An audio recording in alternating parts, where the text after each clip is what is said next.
Why did the tile join Clown College? Because it was going to be installed by a clown.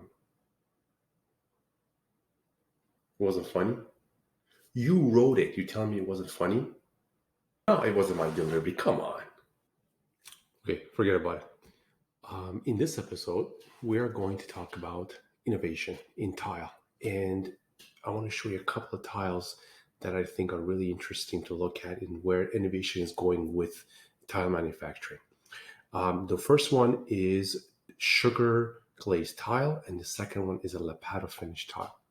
But we're also going to see a tile that's going to have both combinations. So typically we see people going to the tile store, they might be looking at like, hey, I want to get a matte finish or I want to get a polished finish. And there's a whole array of finishes that are just beyond those two. So tiles are not limited to those two, although many people think.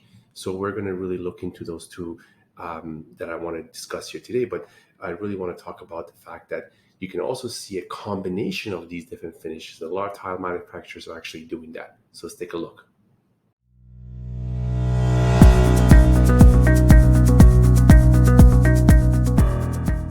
So here we're looking at a sugar finish. As you can see, it almost looks like, that's why they call it a sugar finish. It kind of looks like sugar sprinkled on the tile and then, burnt to a crisp.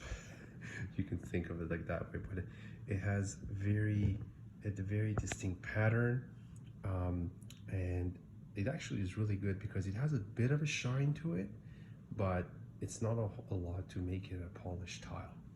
And so it has a nice grip to it as well. So it makes a great floor tile if you want to kind of brighten up a space with reflection of the tile, yet you still want the kind of the friction on the floor in order to create like a slip resistant surface. So this is sort of an example of a sugar finish tile. Now we're looking at a Lepato finish tile. I'm sure you may have come across that term before.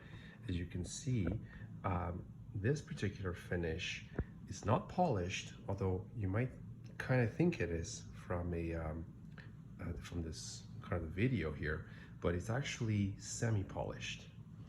And so you really have to reflect the light in a certain way to kind of see reflections and kind of notice that it's sort of a semi-polished kind of honed kind of look to it. And so where I was taking this episode towards was that, one tile is not limited to this one finish necessarily. You can have combinations. So you might look at this tile, for instance. It's also categorized as a tile with contours, right, with a pattern on it, and it's also a Lepato finish. So you can have a combination of those two things. And then over here we are looking at a tile with 3 different finishes on it. So it's sugar glazed. You want to think about it as sugar coated, sugar glazed tile. It's Lepato finished.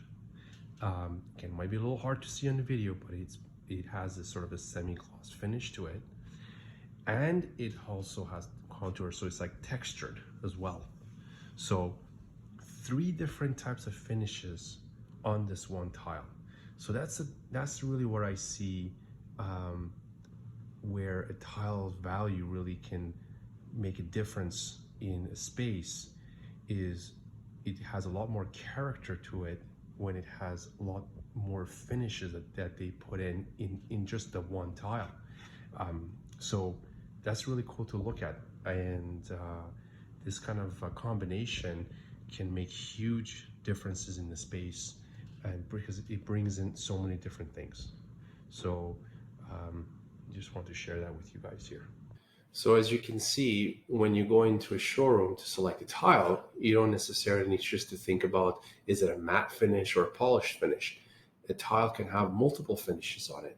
And the more different kind of combinations that come out, and the more interesting and more character that the tile experiences. Especially nowadays with natural finish looks that many people are going for, you can create amazing spaces. Let's say you want to have a terrazzo look, but you also wanted to have a bit of a texture, or you wanted to have a polish to it, or let's say you want to create a travertine kind of look in a certain space, and you want to have a more of a gloss to want to brighten up the space. So a lot of interesting things can happen when you don't limit yourself to just the matte or the polished finish. You start to think about the fact that, hey, there's a lot more finishes than that, and then they can have also a combination of them. If you want to learn more about the different finishes, check out my book on Amazon. Links will be in the description, and I will see you guys in the next episode. Thanks for watching.